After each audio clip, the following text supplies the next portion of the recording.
పెదపూడిలో quota జరుగుతుంది. కనీసం 10,000-20,000 మంది వస్తారు. మన ఆంధ్ర రాష్ట్రంలో పరంజ్యోతి గారు మహా గొప్ప ప్రసంగికుడు. ఆయన పిలిచాడు.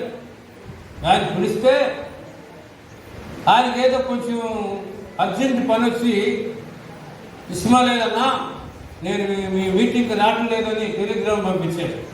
అసలు ఆ మీటింగులు పరంజ్యోతి గారి మీదే అవి ఆధారపడి ఉండే ఆ మీటింగులు. అప్పుడు పెద్దయ్య గారు ఏం చేశాడంటే ఆయన ప్రార్థన గదిలోకి వెళ్ళాడు. నీకు ప్రార్థన గది ఉందా?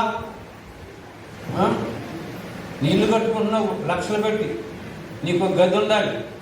అనిల్ సురుడిని చిన్న కూడు కట్టుకుంటారు, దేవుళ్ళు పెట్టుకుంటారు. సాగిల పడి ఒక్క బాధ పడి, ప్రభువా నీ దాసుని మీద ఆధారపడి ఉండే ఈ మీటింగులు ఆయన రానని నాకు ఆయన అంటున్నారమ్మా. ఏప్రిల్ 10 చూస్తున్నారా?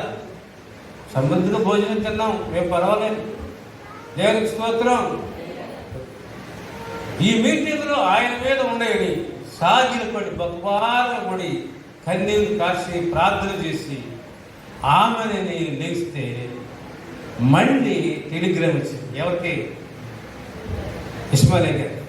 ఇస్మాయిల్ అన్న, నా పని నా కార్యక్రమం క్యాన్సిల్ చేసేసుకున్నాను, నేను వస్తున్నాను అనుకుంటు. దేవునికి స్తోత్రం. సప్రం కొట్టిన ఎప్పుడన్నా ఈ జీవితంలో అలాంటి ప్రార్థనలు మీకు ఉన్నాయా? దేవుడితో సహవాసం అంటేనే ప్రార్థనలతో కన్నీటితో మోకాళ్ళు అనుభూతూ ఉండేది. చాలు 1 గంటకు ఆరాధన అయితే 2:30కి వచ్చి చందా పెట్టే దగ్గర వస్తే చాలు ప్రార్థన చేసేప్పుడు చాలు. భక్తి అట్లా నేర్చుకుంటున్నారు. అబ్రహాం గారు సాగిలు పడ్డాడు, జ్ఞానులు సాగిలు పడ్డారు. ఎంత నువ్వు సాగిలు పడుతున్నా, ఎంత తగ్గింపు మనసుతో ప్రార్థన చేసుకుంటున్నావు. అందుకు అపోస్తలుడైన పౌలు గారు ఏమంటాడంటే 1 కొరింథీయులకు రాసిన పత్రిక 11వ అధ్యాయంలో, నేను క్రీస్తుని పోలి నడుచుకున్న ప్రకారము మీరు కూడా నన్ను పోలి నడుచుకోండి.